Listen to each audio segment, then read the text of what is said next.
Working with anywhere from 20 to 35 students this year, which is a rise in attendance from last year. Then in a week, we do have a very large number of return students that are coming every day. We're still getting, on average, we're getting 2 to 3 new students every single day for almost the entire year. We had 2 new students the day before we closed last week.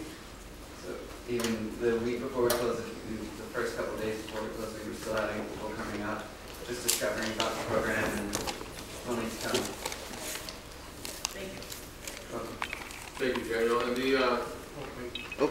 Councilmember Ashley had a question. Thank you, Daniel. I'd like to have a goal in mind. What is the dollar amount that it takes to keep this center operational? I've thought about that a lot this year in what we've been trying to do and how we've been trying to model the program for next year. The best model that we seem to have come up with is to actually have somebody at the library working there, a staff member at the library that would do that, whether it's a staff member that already works there and would take on the additional role or not. But we looked at that person was paid $10 an hour for 20 hours a week part-time. And for just the school year, which is about 60 weeks, that would be $8,000 to pay somebody to coordinate the program. That was the main problem with the funding, was that with the AmeriCorps program being abandoned at Cal Poly because of their $30.4 million budget cut, there's just nobody to run it, nobody to take up the charge for it, and then just running costs are, like Heather said, practically nothing if this community is willing to support. Almost all of our supplies were donated.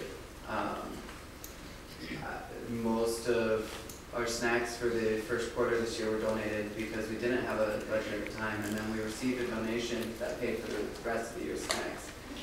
Cal Poly put out about $1,700 for the program this year, which was 3 times what it had in the past.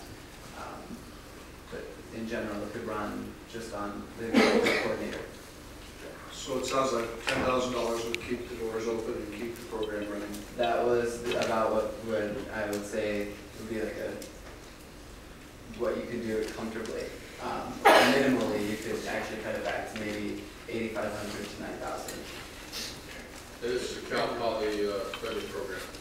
It was. Just so the audience members have it. Yes. There are those that are watching. It was never funded by the city. It's not cutting this program. Correct.